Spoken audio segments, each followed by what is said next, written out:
लोकोक्ति और मुहावरे का एक खंड भी आपके कोर्स में है। मुहावरे और लोकोक्तियों के प्रयोग से भाषा में चमत्कार आता है। इससे लेखक की शैली में चार चांद लग जाते हैं। बोलने में एक प्रवाह आ जाता है और सुनने वाले को ये बहुत ही रुचिकर लगता है। इसीलिए लोकोक्तियों और मुहावरों का प्रयोग भाषा में किया जाता है। तो मुहावरे का जो अर्थ है, ये शब्द अरबी भाषा से लिया गया है। इसका अर्थ है अभ्यास करना।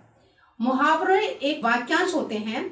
इनका प्रयोग स्वतंत्र रूप से नहीं होता, इनका वाक्य के बीच में प्रयोग किया जाता है, जिससे ये वाक्य के अंग बन जाते हैं।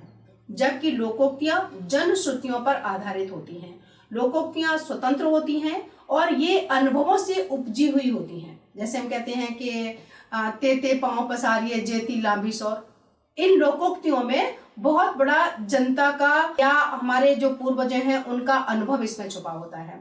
लोकोक्तियों का प्रयोग जब भी होता है तो स्वतंत्र रूप से होता है और उदाहरण के तौर पर होता है।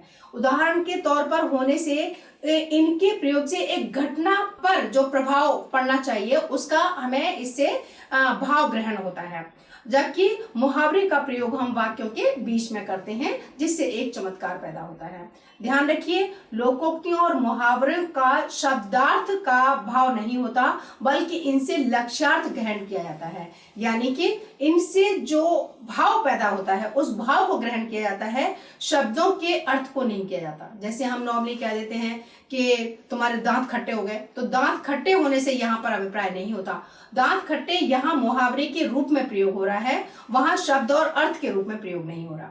अगर हम इन लोकोक्तियों मुहावरों को न सिर्फ अर्थ के रूप में या सिर्फ भाव के रूप में ग्रहण करें, बल्कि जीवन में अपनाएं, तो भी हम इनसे बहुत कुछ सीख सकते हैं।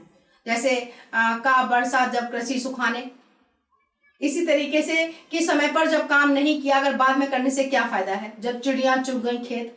तो अगर हम इन चीजों को अपने जीवन में भी उतारने की कोशिश करें तो निश्चित रूप से हमें सफलता मिलेगी। ये सिर्फ भाषा के ही शब्द नहीं है या भाषा में प्रवाह लाने के लिए नहीं है, बल्कि हमें एक बहुत बड़ी शिक्षा देने के लिए भी होते हैं। अब मैं आपके सामने कुछ ऐसे रुचिकर एक अनुच्छेद के रूप में, जिससे आप वाक्य में उनको प्रयोग करना भी सीख जाएंगे और कुछ मुहावरे आपके सामने एक साथ एक संकलित रूप में प्रस्तुत किए जाएंगे।